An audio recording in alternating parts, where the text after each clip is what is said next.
Welcome to this episode of the Good Leadership Podcast. I'm your host, Charles Good.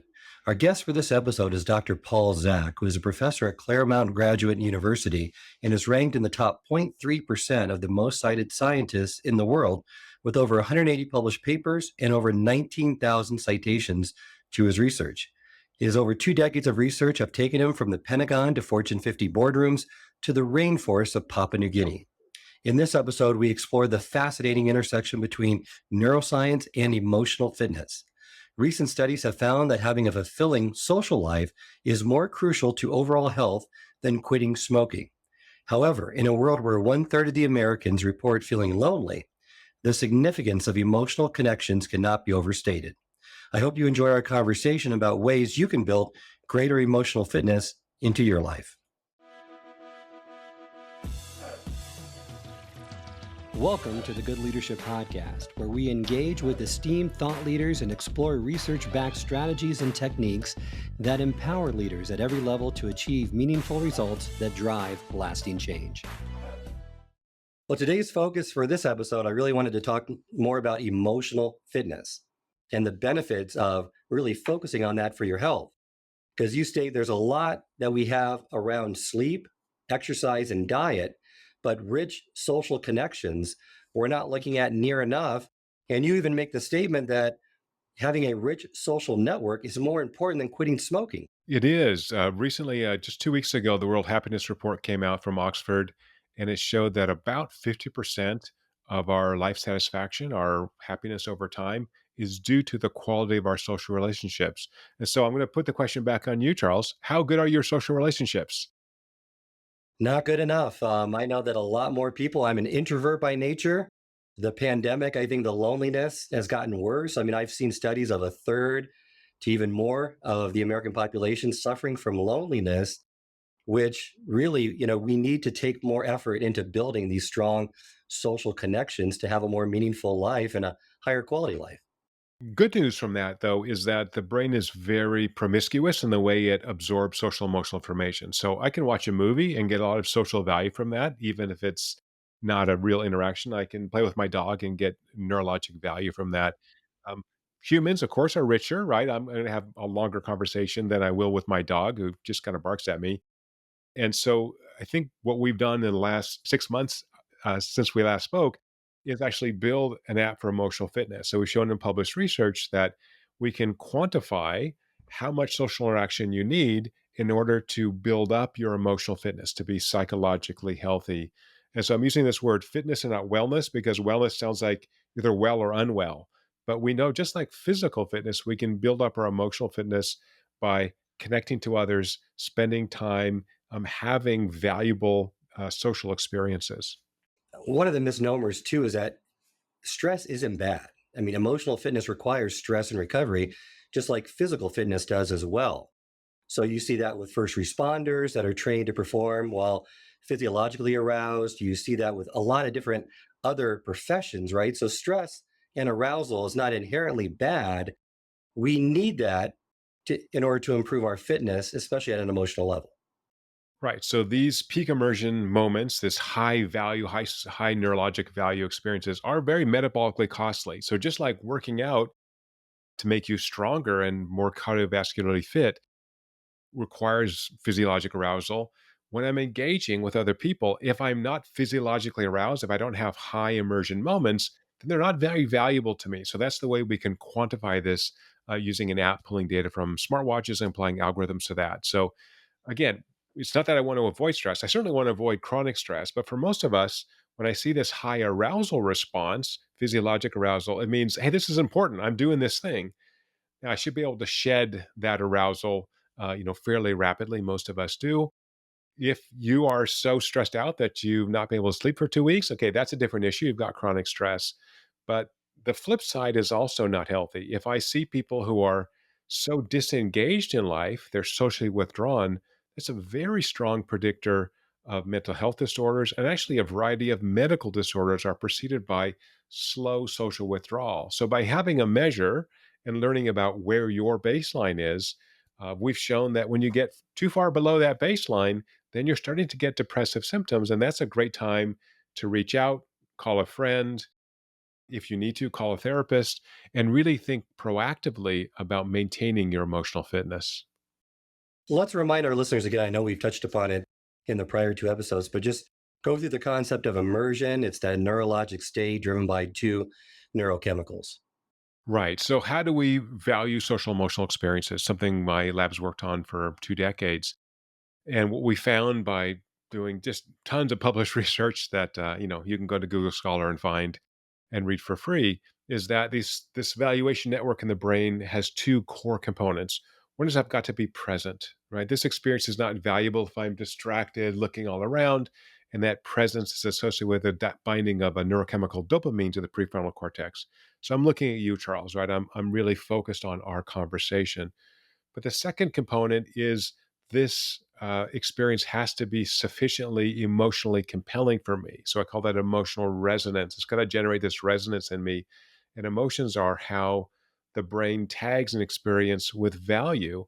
And so when I have this presence, dopamine and oxytocin that says, oh, this is valuable, I'm really connecting to Charles, having a great time, my immersion is high.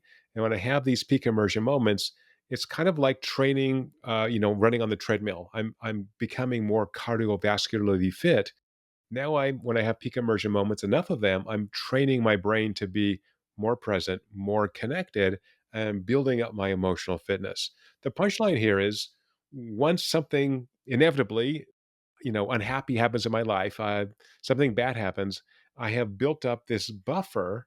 So now I'm not going to have depressive symptoms. I'm going to have all of these humans around me that I can call. So the most effective way to build your emotional fitness is to connect to others. Well, how about if you're an introvert, and I know you are like myself, it takes effort to foster these new social connections. It gets easier over time. But is there any tips, tools, or strategies, or what have you done to really get out of your comfort zone and build this network so you're more emotionally fit? Yeah, great question. Yeah, I'm a big introvert and I can stay in my lab for 12 hours, not talk to anybody and be totally fine. But, I believe my own research. And there's this saying that all research is me search. So, maybe I like the social connection because I had my own issues. But what I started doing is running experiments on myself. So, three easy suggestions. One is find an extrovert and they will just talk to everybody. And so they'll just bring you in. So, my wife's an extrovert, bless her, and she knows 4 million people. And anytime I have a question, hey, do you know a good? And she, oh, yeah, I know a plumber. Yeah. I know." So, find an extrovert who can do the work for you. The second is, as you said, Charles, begin to train yourself. So, I have, as an experiment on myself, started to talk to people in elevators just to see what happens. We're in a box. I know there are other humans. Why am I pretending there are other people there, right? So, what I found is about half the people have a wonderful conversation with them for 30 seconds. And then I just get used to sort of talking to strange people. And the other half are freaked out. And that also sort of makes me happy for some reason. Like, come on, you're a human. I'm standing next to you. It's all good. I think the third piece of advice is something I've kind of famously done for many, many years, which is to facilitate greater social connection by, again, being present, being emotionally open. But I do that also by hugging people. So when am introduced to someone and they put their hand out, I say, "Oh, I don't shake hands. I hug everybody." Now, who do you hug? People you like, your friends, your family. And so I'm basically hacking their brains to convince them that I'm someone they like, and therefore they want to talk to me and connect to me. So, I have a famous TED talk where I, at the end, randomly hug someone in the audience. And what you haven't seen in that video online is the TED experience. This is from 2011. The whole thing went crazy, and the place shut down. Everyone started hugging each other, and the whole conference stopped for about 10 minutes. It just went nuts. And so, yeah, so I recommended 8 hugs a day. I mean, it's a simple thing, right? Get enough people that you connect to and care about. But it's really an investment. So for me, sorry, you asked a short question. I'm giving you a long answer. But for me, I really had to almost schedule it because I'm such a weirdo nerd. Like, okay, I'm going to make sure that I see these close friends at least every 2 weeks, go to dinner with them, go to happy hour, go to a movie, whatever that is, so that I'm making sure that I actually am investing in those relationships. And what we found in the published literature is that you don't need a lot of that, but you need highly valuable, so peak immersion, this kind of high value experiences. It's not that and I have fewer friends than my wife, but I have a lot of very powerful, strong, association, strong attachment to my friends. So I call these the 3 a.m. friends, right? This is the person you call at 3 in the morning and say, "Hey, I've got a body. Bring a shovel. Don't ask questions, and they'll show up." That's a joke, but people you can call in the middle of the night with a crisis, and they will show up for you. And actually, all you need is a couple of those. 2, 3 of those is enough. And so, for listeners who may be a little bit lonely or worried about emotional fitness, again, it's not quantity; it's quality. And that was my next question, preference on quantity versus quality. I think people are starved for that connection and just an embrace. I mean, with the last 3 years, you would be amazed. I mean, it just amazes me to see just a simple gesture of kindness or a hug of affection, just what that can do. Yeah, it's amazing. And also there's real value. You have gray hair like me, Charles. When you get old enough, you can just tell people you love them, and that's okay, like your friends. It's totally fine. It's not weird. I had lunch yesterday with a very dear friend who I don't see very often, who's I don't older than me. Said his name is Mashi. "I love you, Mashi." And he goes, "I know, I love you too." Well, that's wonderful. As a friend, it's not weird when you're old enough. If you're a 22-year-old guy, it feels weird, but really, let the people around you know how valuable they are. And by the way, we've done research on video conferencing and phone calls. They're actually pretty good. In-person connections, you have more bandwidth hitting your brain, so you're more likely to have a peak immersion moment, better attachment. But this kind of Zoom conference is not bad. So if you can't physically go see these people, seeing them is actually the best. And then video conference is next. And then email or text or phone call is kind of further down the list in terms of quality and neurologically. And the quality of your social relationships also can reduce risk of certain diseases like dementia, correct? Absolutely. Yeah. And we don't know the direction of causation there. So people with early dementias, also Parkinson's, autoimmune diseases, they begin to withdraw. And it's not really clear to themselves necessarily that they are not behaving the way they used to behave. So often a spouse or friend will go, "Hey, I think you should get checked out." So again, what we've done is create an app that's free that people can map their own emotional fitness. And when they go below these thresholds, then they can alert somebody or talk to a clinician, or just make a change, take a vacation with a friend or a family member or whatever that is. So I think having that inside knowledge objectively of kind of where I am is really important, and perhaps Charles, maybe more important for introverts. Absolutely. I don't think many people realize this, but it really boils down to building high quality social relationships increases your happiness and joy, even for introverts. I mean, once you get past the initial phases of It's even better than that. Even for the most selfish person in the world who wants to extend their health span, right? How long you live a healthy life, you've got to invest in relationships. So even if you don't want to kind of connect to others and give to others, if you want to be happier and healthier, you've actually got to invest in relationships. And it does get easier as you get older, I think, particularly for men. So we've shown that high levels of testosterone, which, are highest in males between 15 and 25, inhibit this desire to socialize, right? It's much more about dominance and competition. And so, again, there's a reason women live longer than men. Social connections also improve the immune system. So, we learned this in COVID, right? That sure, people can infect us with whatever viruses, but also that social connection is a real boost to sustaining high levels of immunity. So we don't want to just be totally isolated and never go out because that degrades our own physical abilities. have you found any surprising connections between emotional fitness and other areas of life, such as decision making or something that you didn't think was related, but it definitely would impact it? Oh, great question. We found that people who are more emotionally fit are actually more productive at work and more satisfied with their jobs. So again, I think we should be careful in the direction of causation because it's a correlation, and we don't know which is causing which. It could probably is bidirectional, right? So, this famous Gallup finding that the biggest indicator of your productivity is, do you have a best friend at work? So there's no work you and home you. There's just you. And so when we can go to work and be our authentic selves and form those relationships, then yeah, a lot of our friends. I mean, I don't know about you, Charles, but when I go to dinner with my friends, we talk about work most of the time. Sometimes personal things. My wife always laugh like, "Well, how is the person's wife or kids?" I'm like, "Oh, we didn't talk about that at all. We talked about work." So, but if you love what you do and you're excited about it, that's a fine way to have a social connection. So it doesn't have to be talking about your feelings. It doesn't have to be, crying and whatever. It can just be sharing and having that sense of connection. Activities are also wonderful. So, one of the things we have found that's surprising is that physical activity, if I do something physically together, that it really increases the degree of connection and immersion. So, that could be dancing. We've done experiments at folk dances, taking blood before and after to look at what folk dancing does to your brain, but it could be any activity, taking a walk. I have a friend coming in from Finland tomorrow. I'm going to go hike with him and my dog. Well, why? I could sit and talk with him for 2 hours, but if we're moving, your physiology, your brain becomes synchronized. And this is a guy I really like. I don't see very often because he lives far away. And so that hike is going to be a much more valuable experience neurologically to me and probably to him than just sitting on our butts having a coffee. That's fascinating. Are there any misconceptions about emotional fitness that you have commonly encountered? Yeah, I think one of the misconceptions is that you can't build it, right? And that's why, again, I really focus on this word fitness.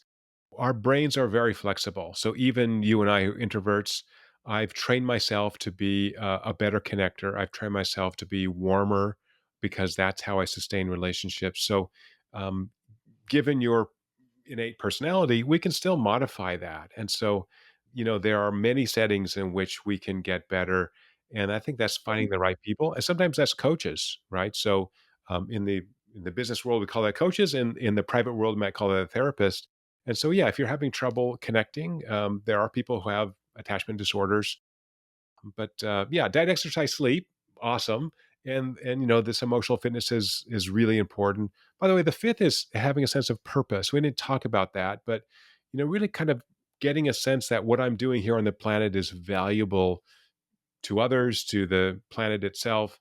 And so that could be volunteering. And so as my kids have gotten out of the house, I finally have time now to have a hobby. And so I've been volunteering for stuff I do, which is outdoors and helping out. And you're surprised how many people are just, they know you're a volunteer and you're like, I clear trails for hiking. How many people stop and just chat with you and like, you're so nice to do this. And I'm like, I like the exercise. I like being outdoors, but now I have this social connection as well. How about for emotional intelligence? How does that relate to emotional fitness? Is there an overlap there? Especially in terms of empathy. I mean, I assume there is because you connect better with others when you're more emotionally intelligent, and having that empathy really helps. But have you found a strong correlation there, or is there any insights that you can provide between the two? Yeah, that's a great question as well. So again, kind of emotional intelligence is our ability to really understand the emotions of others and be open emotionally. And so we look at the neurologic. So that's kind of a survey measure, self-report measure. And emotional fitness is a neurologic data stream. So they're certainly closely related, in particular because the core component of emotional fitness is oxytocin, which is this social connection molecule. And so what we'd like to see is that as you become more emotionally fit, you also become more emotionally intelligent. And you said the key word, which is empathy. So if I'm going to invest in relationships, it's got to be that I'm interested in you. I give to you, not that I take from you. And we, particularly when we were younger, we all had these relationships that were kind of lopsided. That like I just give and give, and I just don't get anything. Like we go to lunch or dinner and you talk 90% of the time about yourself and I don't get to share the conversation. I'm like, it's not really a friend. That's I don't know. I'm just a dresser you're talking to. I'm not, part of the conversation. And so I think, those to me, though, you got to cut those out. And that's okay. I think it's, we all change and evolve over time. So that emotional intelligence, I think, is the kind of the precursor to building up emotional fitness.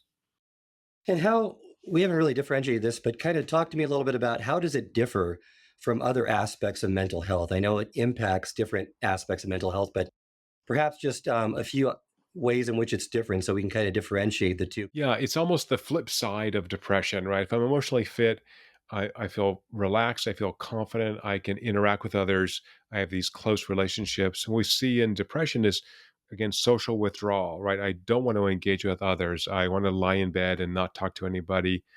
What is perhaps surprising is that people who are emotionally fit are actually more relaxed. Even though I'm expressing or expending metabolic energy in my connections, we actually dump that quite easily. And so we see this kind of low levels of anxiety in people who are emotionally fit, whereas people with depression have high anxiety, right? So it seems like depression is a low physiologic state, but actually it's high physiology, right? It's an anxiety disorder. You are so stressed out, you don't know what to do, so you just stop. And that may be a good thing to do for a week or two if you're really having kind of a crisis. I need to just stop. If it persists for a month or two, then again, I think professional help is warranted. So think of emotional fitness as the kind of antidote to mental health disorders. So I'm going to build up that emotional fitness. So again, if I have a low point, I'm not below this threshold where I really have the symptoms of depression or anxiety. I'm building up this emotional fitness to keep myself above threshold. And we publish those thresholds, by the way, neurologically, and so people can find that published research. And you even liken it to that emotional fitness is the steps for the 21st century. So people count their steps every day on their watches. This would be equally important and good to do if they did that on a daily basis as well through this wonderful app. So perhaps you can kind of unpack how the app measures emotional fitness and how it should be used. Great question. So the app is called Tuesday. It's free. You can go to besttuesdayever.com and download it. Version one's out now. It's for iPhone only. Version two we're building right now would be iPhone and Android. You need some kind of wearable, Whoop, Apple Watch, Polar. We don't really care what it is. And it's quantifying from the cranial nerves, the output file of the brain, how much peak immersion you're getting. And we've shown in published research you need at least six of these peak immersion moments, these big waves of oxytocin that last long enough and are high enough to build up your emotional fitness to avoid these kind of depressive symptoms, stay above threshold. And so six is easy, right? Six waves. And this is for 3 minutes or longer above a threshold that is part of the app. And so think of, six people or six activities you can do a day that are going to be really valuable to you, whether you use the app or not.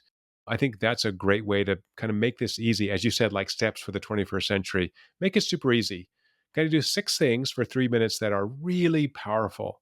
And those don't have to be social necessarily. I spoke to a wonderful coach in the UK earlier today, and she says when she uses the Tuesday app, and that every day in the morning she says, "I feel safe, I feel happy," and then she throws her hands up and says, "I'm full of joy." And she says, "My immersion peaks, and I feel like my day is starting." Now you can do that by yourself, right? It seems a little bit, weird maybe, but if it's helping your brain really be open and emotionally connected, who cares if you do it by yourself, in your bedroom? So anyway, I think there's lots of things you can learn. The app also connects to your calendar so people can identify themselves privately. What gives me the peak immersion moment and which stuff should I stop doing because it's just not very valuable to me neurologically? And that may be people or activities. But there certainly feeds back to work as well, Charles, right? So, as we said earlier, if I'm more satisfied with my life outside of work, I'm a better employee and vice versa. Or even scheduling your day around those. If you've had a really draining meeting and you've identified that from the app, you can know that you need to recharge before you go into something else. It just makes it a little bit more deliberate on your part to try to have those peak immersion moments more frequently during the day. In terms of accuracy, what are you seeing in terms of accuracy in measuring immersion? So, again, this work was funded by the U.S. Department of Defense, which replicated our work some years ago and confirmed it. And we've got some of the largest companies in the world. I'm probably NDA'd from mentioning them, but almost all the professional services organizations. Accenture has been very public about this. By the way, the breaks is really an important point. So Accenture has found that it's about 20 minutes before you need a break. 20 minutes of high immersion means you got to do a little 5-minute recharge. And so, think about getting up, get a glass of water, go look out the window. Again, we've all been trained.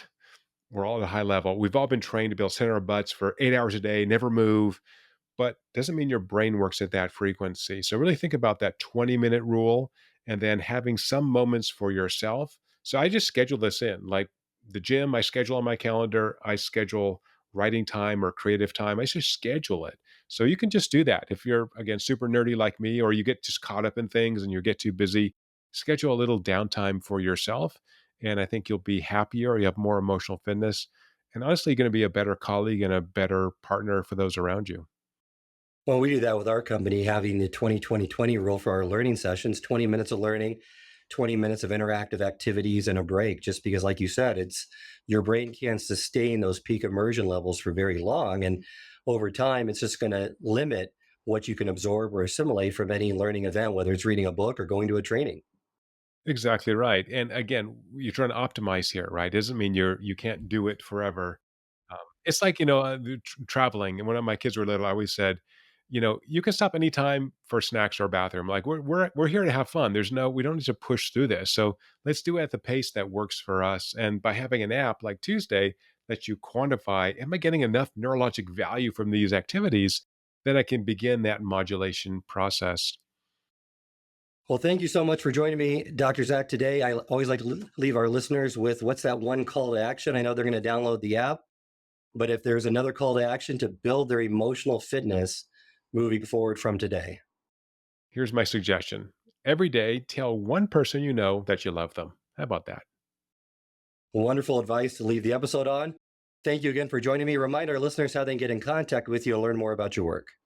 You can go to getimmersion.com. Happy to return emails. Anyone listening here is going to be a friend of mine. So reach out if you've got questions. I hope this episode has provided you with valuable insights. If it has, I ask you to share it with someone who would also benefit from it. If you've been enjoying and gaining knowledge from this podcast, then subscribe to our YouTube channel where you can find all the previous episodes of the podcast and additional learning resources. You can also subscribe to the podcast on Apple or Spotify and leave up to a 5-star review.